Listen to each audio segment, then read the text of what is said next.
Deborah's career began on Wall Street in the early 80s at Goldman Sachs, where she spent the first 20 years or so of her career. After retiring from Wall Street, Deb became an early-stage investor, investing in women entrepreneurs in consumer internet, cloud software, mobile, medical, and among other industries.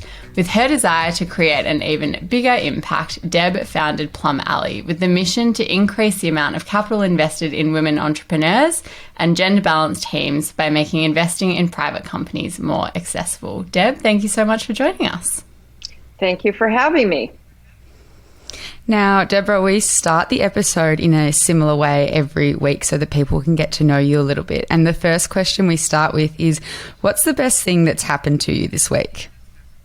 I need to think about that. So the best thing that's happened to me this week is we actually reached a big milestone in my company.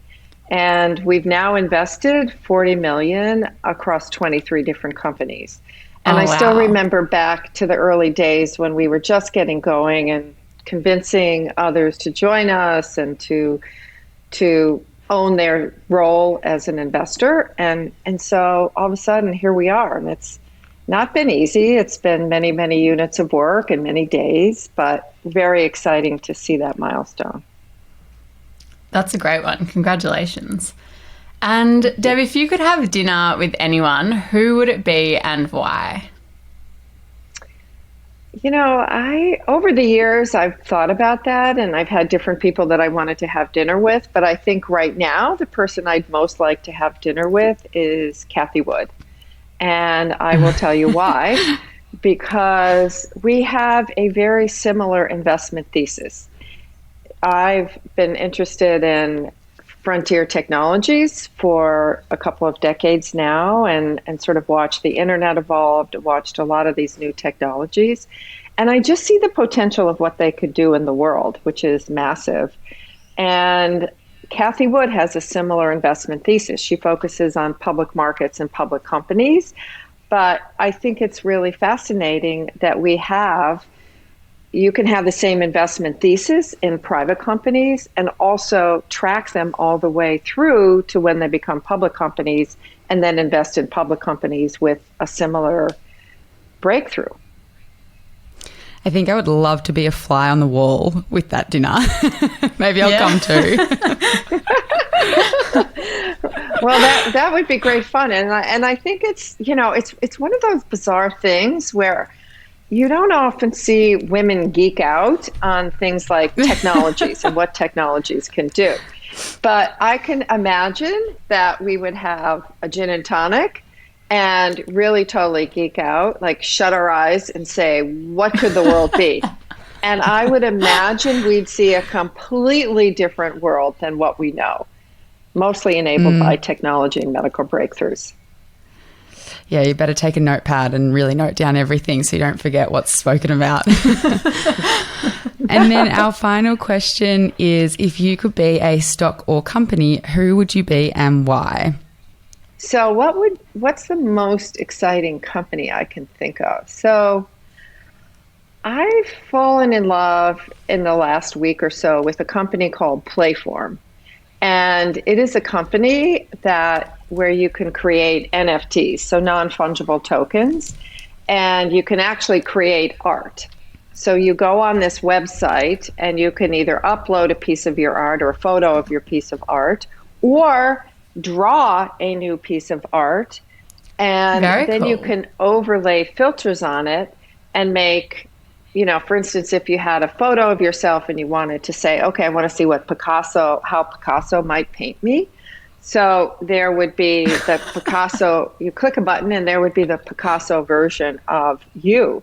So fascinating, but what's interesting about it is you can then take that digital image and you can upload it to a non-fungible token, which can be bought and sold on the market. So I think this whole world of digital assets, we used to think of digital assets as, okay, upload a JPEG or it's a photo. And so fine, those are all digital assets, but we are moving into a world where we can find the value in all kinds of things that are not digital, and even create new things that are digital. that people love and appreciate. And so I think it's a really exciting area, completely democratized sourcing and creation of value, and the opportunity for many, many, many more artists to find their natural base or to find their supporters. And so what happens in a lot of these digital platforms is you no longer need art galleries, or you don't need art galleries in the same way, where there are gatekeepers. And gatekeepers who say, okay, this is good enough, we'll put that in our gallery, we'll give that artist an opportunity to sell their works. What a lot of these NFTs do in these digital platforms is allow anybody anywhere in the world with a small amount of money or a big amount of money to go on the platforms and support the artists that they want to support. So I just think it's fascinating. I think in about 5 to 10 years, we're going to have our concept of art and artists will change radically. Yeah, I was actually reading the other day about an art gallery that was inside a video game. So like video games were teaming up with digital platforms or non-fungible platforms, and you could play the video game and pay to like go inside the gallery, and then the actual artist of that digital art would get paid. And I was just like, whoa, mind blown. I know. I think that's the exciting thing. I mean, we have the internet, we have technology tools, and we're at like Web 3.0. These are things that hadn't even been contemplated 5 to 10 years ago, and they're all enabled by technology and the internet. So I find it a fascinating time. And, you know, there's a secret artist, a hidden artist in all of us. So stay tuned for what we can create. Well, Deb, I have a little bit of a confession, because Sophie and I answered these questions about a month ago now, and I actually said that if I could be a stock or company, that I would be Plum Alley, because I just love what you guys do so much. So for anyone who is listening who doesn't know, how would you explain Plum Alley in your own words? Sure. Plum Alley is an investment firm, and what we do is we give access to people. We give access to investors to invest in really high quality early stage companies. And we also support women entrepreneurs in the STEM field. So we make investing fun.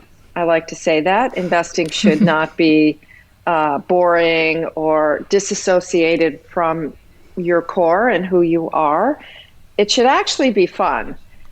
And we make it fun. And how do we do that? We make it fun by doing a lot of the hard work and the heavy lifting. So we go source and find great companies. We probably look at 50 companies for everyone we select that meets our criteria.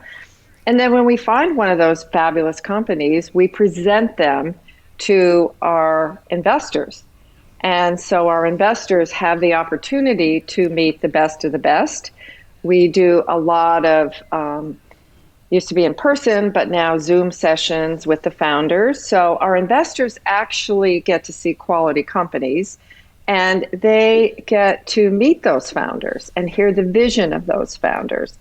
And then we take our members through the sort of business case and the economics of why these are good investments. And then our members have the control and the power to invest or not. There's no requirement to invest.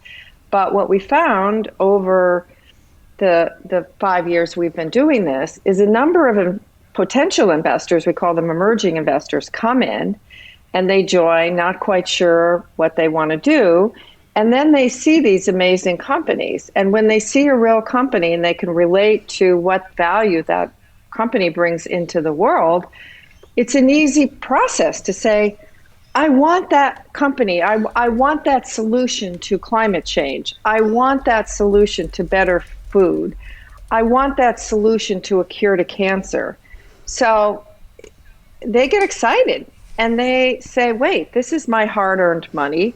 I want to make money, and I want a seat at the table. I want to be around the future. I want to be around these founders. I want to be around a group of other very interesting, high-powered women investors. About 80% of our investors are women.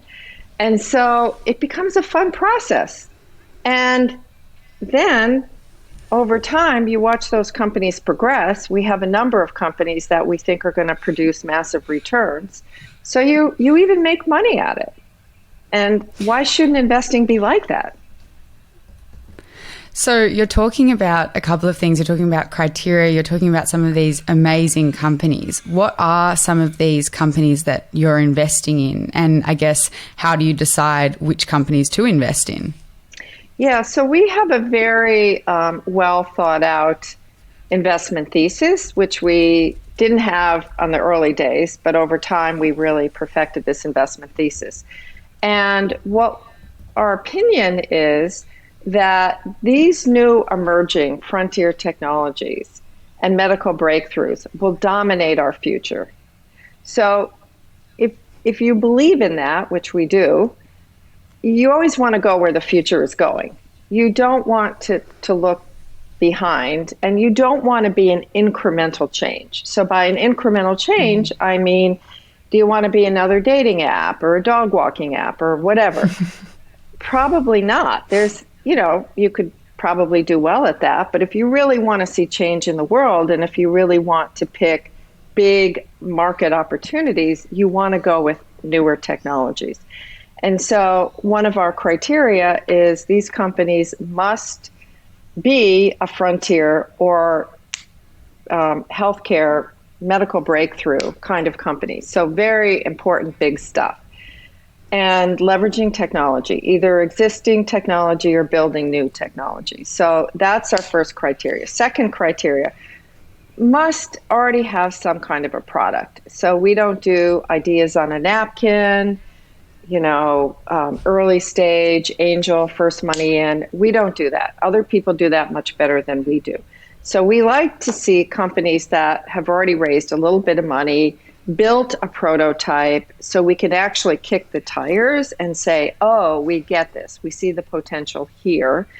And in many cases, our companies already have at least one paying customer, maybe more customers. So you can see the outside market has validated the need for that product and are willing to pay for that product. So those are criteria. We also, every single one of our companies has at least one woman in the founding team. And so many of our companies are teams of men and women, but all of them have at least one woman. And why do we care about that? Because we think the diversity of opinions, the different perspectives between women and men are absolutely critical to form really strong companies. And we know that women's brains are different than male brains. There's a lot there. And women are huge controllers of their families, the food their families eat, the healthcare in their families, vacations, electronics, car purchasing. So, of course, you'd want to have women at the table when you're developing new products and you're leading companies. So that is all our criteria. We like Series A level. And, when we first started off, people said to us, are you sure there are that many companies with women in the STEM fields? And are you sure you're going to find enough companies? Well, let me tell you this. We have a database of over 9,000 companies today. Wow. That meet our criteria. Wow. So we pay sources for information, but we also have collected for 5 years our own database from talking to women founders, other investors, and we track these companies. So, and then, what happens is we focus on the top, handful of companies and really drill down deep into those companies to see what we think. But there's no lack of great companies. There is no lack of women with brilliant ideas. So I want to touch on that. Yeah. I want to touch on that a little bit more, because I read a stat the other day that said in 2020, just 2.3% of VC funding in the US went to women-led startups. So I'm interested to hear, in your experience, why do you think that is? Yeah, it's a nagging problem. And that number has always hovered under 5%. Some years it's a little bit better. was actually a little bit better right before COVID. Then COVID hit, was worse for women during the women entrepreneurs during the COVID period. So why do I think that is? A couple of major reasons. Number one, who controls the flow of money? So when you look at who staffs, who are partners, decision-making partners in venture capital firms in the United States, that number is basically also hovers around 5%. It seems in the last year or so to be getting better. But what happens when you have predominantly men at the table, when women come in and present, there is an unconscious bias or maybe even a conscious bias. And so women, I don't know if you've ever been in a room of you're the only woman in a business context, but there is a dynamic that happens. And, I think that's one of the issues at play. Also, most venture capitalist firms in the U.S. find their deal flow and opportunities by going to their circle of friends. When you look at their network, right? And so if there's an open position in their venture fund, where do they go? They go to their handful of friends and they say, hey, do you know anybody we're hiring? So who are they likely to bring in there? And the other thing is these networks are really powerful. When you think of PayPal, and I'm sure you've heard, over time there's this reference to the PayPal Mafia, which includes Elon Musk and others. So these were the original men who were at PayPal. And obviously PayPal is a highly successful company.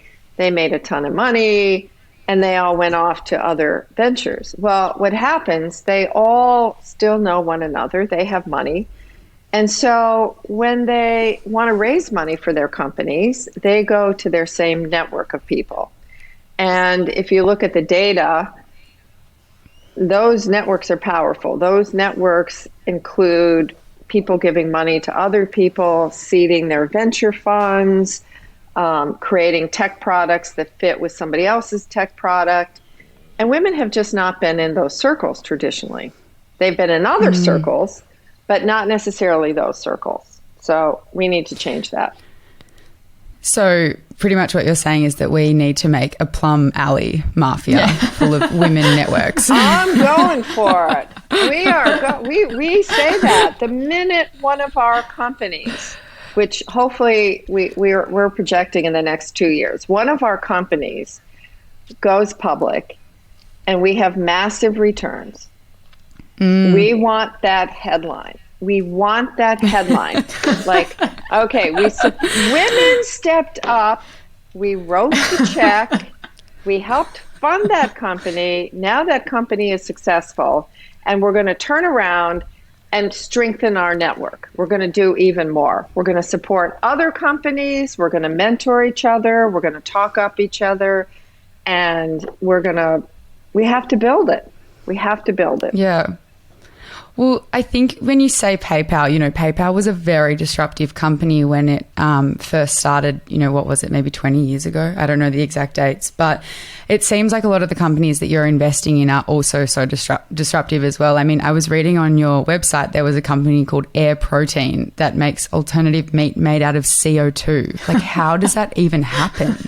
Yeah, fascinating. All of our companies are fascinating, but I'll talk a little bit about Air Protein and then a couple of the others. So Air Protein, actually, the woman PhD founder was watching rockets go up into space and NASA and said, well, wait, how do you feed people once they're in space? And that was like a big deal. And there was some money invested to try to figure that out. And she saw that technology that was abandoned by NASA, but she saw that technology and said, wait a second, I want to do that for food on the planet. So she captured that technology, spent a few years developing it further. And basically what it does is it takes air and captures air and then through a fermentation process turns that air into protein. So protein is Now, It's I mean, amazing. imagine that. Imagine that. It's like air is everywhere. I can't. And it's like, that is an amazing discovery. So that's what you want to do. If you want to be investing in things, you want to be investing in things that are massive and are game changers. And so that's an amazing company. We also invested in a company called Open Water, which the woman, PhD founder there, actually ran a lab at MIT. And then she worked with Sergey Brin at Google on a couple of moonshots. And then she also worked at Oculus at Facebook. And she was watching LiDAR technology. So it's a technology with light, and it can actually penetrate various things, including the blood-brain barrier. So she was watching this and she thought, well, it's kind of interesting. Okay, if you want to build goggles and Oculus and see an alternative world, but why don't we actually use this technology for good in the world? So she realized you can actually create a wand, a machine and a wand, and look in your brain and do a version of a CT scan or MRI to find out what's happening in your body. And she figured out it doesn't have to be a mega machine like what we have today for, several $1 million and, huge equipment. You can actually do that with this relatively small machine and a wand. So that is her invention. And she is now doing stroke detection in a hospital in Hartford, Connecticut. And her goal is to have her technology put in every ambulance. So you think about all these remote places in the world that don't have the money or the CAT scans or MRIs. So how do people find out what's going on in their body? And it's a better body scan. So it's That's incredible revolutionary. because absolutely revolutionary. I know, MRI machines, they're so big, they're so costly, and they're quite limited because they are so big. So the thought that that's something that could be accessible to so many more people in a much, easier and more accessible capacity, such as an ambulance, that's incredible. I know. And that's the whole thing. So when we look at companies and founders, it's this sense of, they can see around corners. They can see the possibilities that other people can't see, but somehow they see these possibilities, and then they're persuasive that they so believe it that it can be. It's almost like they can see it and they're going to will that it happens. And that is extraordinary. It's like when you meet a founder like that, you just know. It's like the bells go off. It's like, wait, this is an extraordinary founder, human being that can see this. And you never know when or how or where that's going to happen. It just, incredible. But when you see it, you know it. Spoken a little bit about the tech industry already with some of the companies that your company invests in. So within the tech industry, are there any sectors or any trends that we are seeing at the moment or that you're particularly interested in? Yeah, I think, technology is fascinating because it's always changing and things are being built on other things. So it's definitely a moving target. And if you just think of like the internet, the early days of the internet where people did dial up and, we didn't even do transactions, and now what you can do in the internet. Well, technology is just like that. Trains out of the station, it's just going to move in one direction and there's going to be more functionality. And now with mobile phones and the proliferation of mobile phones, it's accessible quite broadly. But what I personally see is that companies are using more than one technology. So right now there's no such thing as just an AI company or a blockchain company or a machine learning company or a healthcare company. Now every sector and every company is really looking at components of all of that. So you can see now a lot of the what we had during COVID with remote visits with doctors and so forth. That's technology. You can see it with the Apple Watch and the Oura Ring and other physical devices that monitor your health that also report into your doctor. So that's a convergence of technologies. It's hardware, it's software, it's internet enabled. And so I see that a lot. In many of our companies, I'll give you a good example, Aclima. Aclima is a company, it's based in Silicon Valley or the Bay Area. And it's a company that invented a piece of hardware that can be put in roving vehicles. So think of Google Street View cars or Lyft cars. And their technology is a hardware. But what it does is actually captures air and measures the air on 17 pollutants real time. Wow.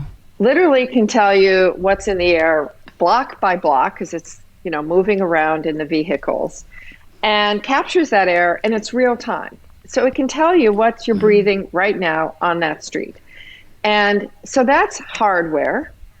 Also software, because it captures that, analyzes what's in the air, reports that back through the internet to a platform, and then does artificial intelligence and machine learning on the data that's collected. So how would you define that company? Would you say it's a climate-related company? Is that a hardware company? Is that a software company? Is that an AI company? Is that a machine learning?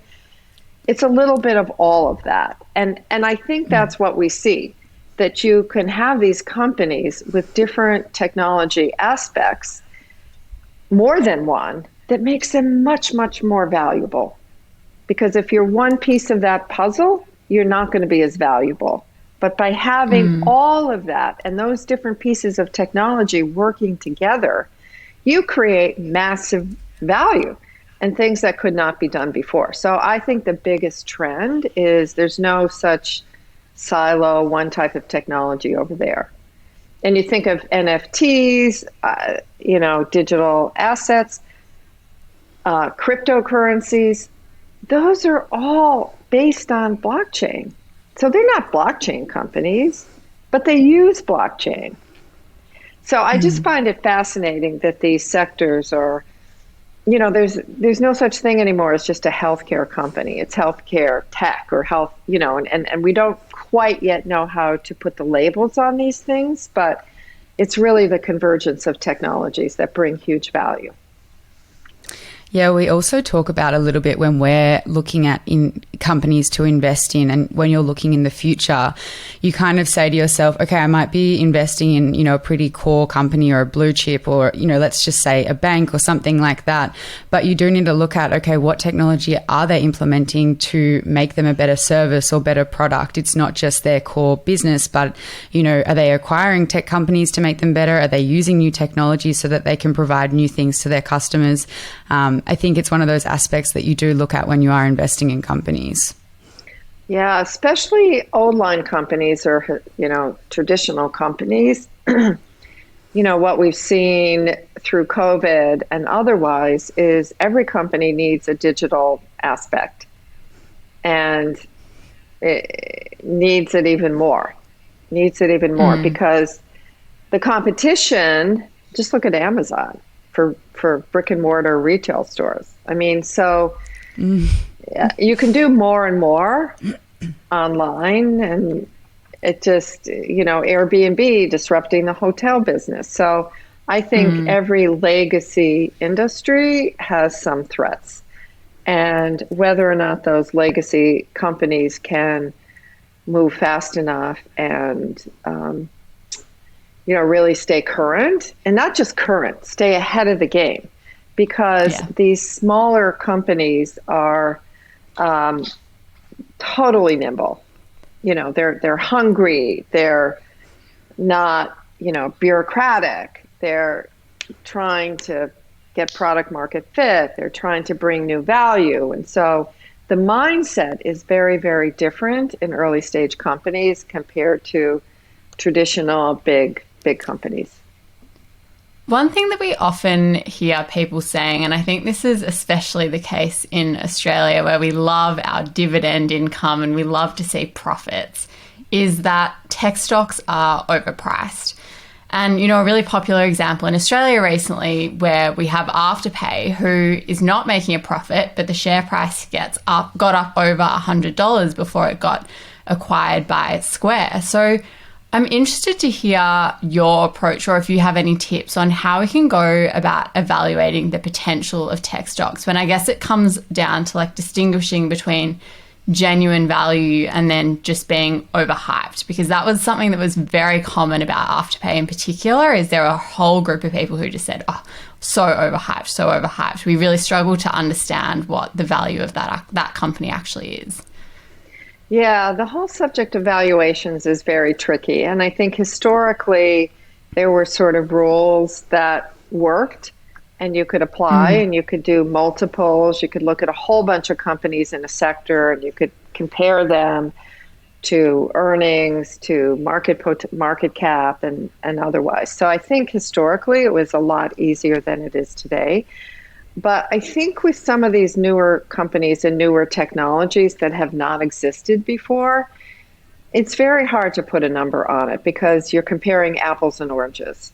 So, people do their best to do, science around this, but there's a huge element of art that also has to go into it. So, and we look at valuations all the time. Every single company that we've invested in, we've considered the valuation. We've considered, okay, where could the company go? Where could the valuation be in the next couple of rounds? And I think one of the things that we've learned is you really have to appreciate the potential. You really have to get your head around what could be. And then you have to discount that because there's some risk into the future. You don't know if that's going to materialize. But if you don't start off with this could be massive, this brings so much value. Like Aclima could potentially affect every person on the planet. Open Water, that does the remote body imaging, that could potentially affect every person on the planet. And okay, so that's where it could be. What is it today? What have they proven today? What have they de-risked? What still is a risk factor? Where do you have to make a leap of faith? And so it's an art on the leap of faith. But if you see the potential, and that factors into the valuation, and there's no right or wrong here. I mean, I've seen 10 times over. People said when Facebook first went public, everybody said, "No, that's ridiculous. I would never do that." And look at their growth. It's look the metaverse. I mean, all of it. So I think we've all been humbled by thinking we can use these traditional formats. And I think the traditional formats work in traditional companies, but not so much in new companies. I think you have to think out of the box. I think you have to really look around at data points and say, what could this be? And there is now history and things coming out of nowhere and becoming huge. Clubhouse is one of them. Not that I support that, but that came out of nowhere, and look at it. Like, so these things happen, and I think we have to not be surprised, be skeptical, but also when you believe it, stick with your guns. Just if you see it, and I think with our companies, we can see where they could go. Doesn't mean they for sure will get there, but we can see it. And if they succeed, they will be massive. So, and keep in mind too, like valuations, and the point is you want a really big pie. So, okay, so if the valuation seems high today, like if you have an early stage company and it's a $50 or $100 million valuation and they just have, less than $1 million in revenues, okay, so you could buy a piece of the company. It's going to be a small piece of the company. But if it reaches its full potential, that pie will be billions. So it's okay if it can get there, because even if you have a small sliver, if you invest early, that small sliver is worth a lot. And you don't even care if you're diluted, because if it reaches that full potential, you have to look at the entry point that you invest and the exit point. So if you put in money early You hope it gets crazy valuations and succeeds and raises money. And, so it's an interesting dynamic. I will tell you this, the venture field is not for the faint of heart. I mean, you've got to say, okay, I'm going to make some bets, and some may be wrong, but those that hit will be massive. And so that's just a little plug for Plum Alley. That's what we do. So we do that work so our members just can pick and choose, but chances are they're going to have a very good portfolio. You mentioned Clubhouse in there, and it made me laugh to myself because it wasn't long ago that Soph said, oh, maybe we should look into Clubhouse and should we do something on there? And I actually thought that Clubhouse was OnlyFans, and I was looking at her like, Soph, are you serious? Why would we get on OnlyFans? We're a podcast about finance. I was like, yeah, we're a podcast. It's an audio platform. It makes perfect sense. Yeah. But you also make the point of, investing a small amount and then hoping the valuation goes somewhere. It's the same. One of our guests was talking about Canva. I think one of the private equity firms, one of their first investments was like $250K, and now it's like however many billions worth of dollars. So it's like, if you really believe in something, that small amount still will get you somewhere. Yeah. I guess you've spoken a lot about what you can see in these companies, but do you have any tips for the everyday investor like Mads and I for spotting opportunities in the tech space or in this space in general? Well, I would always say use your own instincts and believe your eyes. Like Canva is a very good example. So I guess 3 or 4 years ago, and our team internally at Plum Alley, we were trying to do an invitation to some event we had, and we had to get a graphic artist, and it was so time consuming and so painful. And then I discovered Canva, and I was like, this is amazing. Drag and drop. And I thought to myself, I remember taking it into the team and saying, we have to use this. This is going to save so much time, and it's so much better. And I always thought this would be an amazing company to invest in, but it wasn't US based. We didn't have any connections there, whatever. And look at it today.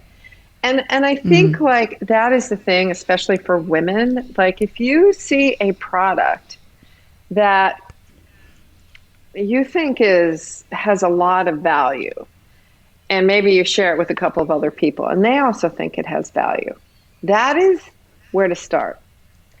Because it's your own knowledge of seeing the potential and being a customer. If you're a customer and you like that, especially women, they will tell their 10 friends.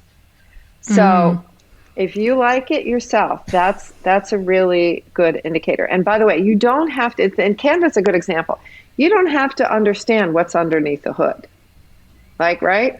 You don't have to understand everything they do, behind the scenes and how the tech is built there. But you do know the user interface, your experience when you go to that site or other sites. And that's huge. So I always say to investors, you don't have to be an expert in technology. You have to look at the team and assume they are the experts and they're credible. But what do you see? And do you see value there? And that's where you start. And then there's a whole bunch of other stuff like how big is the market and their marketing strategy and brand. But, if you get the product, you're, on first base or second base, really. Do you know what comes to mind when you say that? And they IPO'd very recently is Olaplex. It feels like when you're saying those things, I'm like, tick, tick, tick.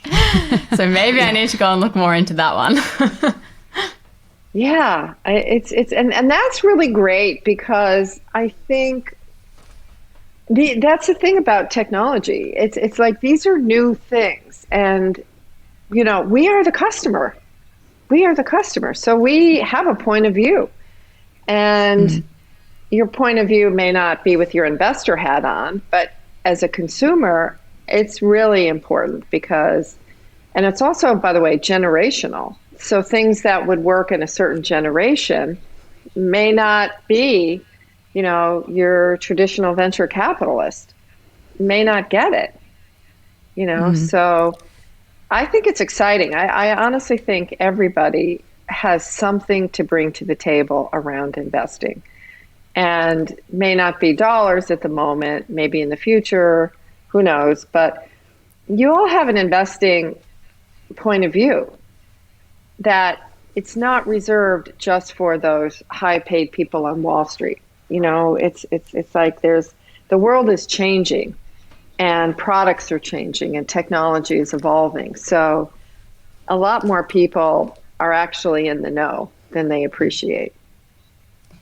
Well, Deb, I think that brings us nicely to the watch list. Each episode, we have been asking our guests to add a stock or company, news, trend, industry, whatever you like to our watch list. And the purpose of this is to get us thinking outside the box and broaden our horizons in the investing space. But we're not financial advisors, and this is just for educational purposes. So what are you adding to our watch list today?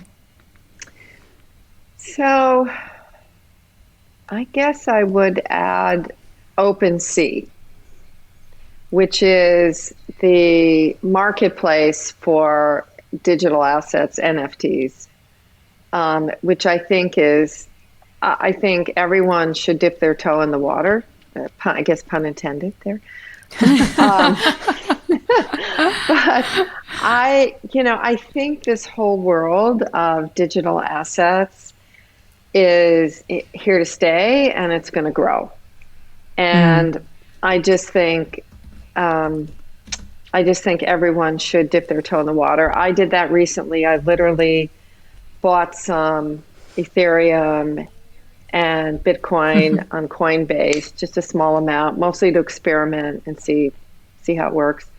But then I wanted to buy an NFT, and I had to create an Ethereum digital wallet. So I literally was on with one of our interns, saying, how do I create a digital wallet? Now I bought the Ethereum here. How do I get it to my digital wallet? And how do I buy the NFT? And we literally spent an hour on Zoom trying to figure out how to create the account, how to transfer to the wallet, the whole thing. But that is what you should do. The world is changing so fast, and just go play around with it. Go create. In fact, our company, I think for our holiday party this year, we're going to have a arts and crafts kind of session where everybody creates a digital asset or a piece of work or a drawing, and we're going to turn it into NFTs. Why not? Because how else are you going to learn this? So, yes. And I just think it's exciting, and you gotta stay current. If you're not current, you're out in left field, and that's really my worry for so many investors and people. The world is moving very, very fast. So you're either going to be in the know. You don't have to be an expert, but you're either going to be in the know or you're going to be out in left field. I think I love that that you're doing it as a Christmas party so that you can learn together, because especially in the digital space, it's really hard to get your head around when you're first kind of understanding it. And you need, I remember at work I had a work colleague teaching me about the hard wallets for digital assets, because she, bought all sorts of coins and I'd never, but I was just watching her and I'm like, oh, that's what you need. You need someone to literally explain it. It's so hard to understand in the first instance, but fascinating nonetheless. And I think it's great that you put it on our radar, because the more that people can think about it, as you said, you don't have to be an expert. You can just be in the know.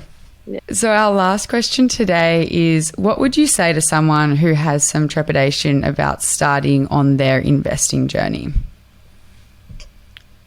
I would say you have a lot more to bring to the table than you know today.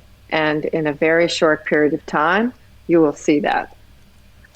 So your own brain, your own life experience, your own ability to think about risk and return and what you want to see in the world and how you react as a consumer or how you see value is absolutely critical. And you basically have that today.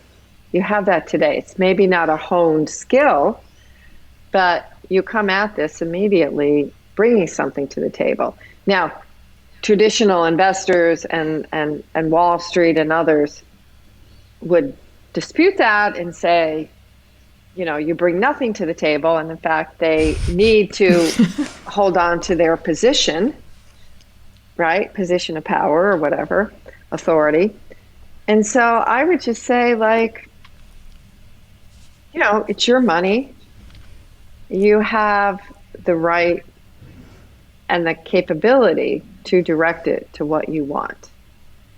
And don't let anybody scare you away or tell you no, particularly yourself, because our identity as investors have been somewhat hijacked away from us.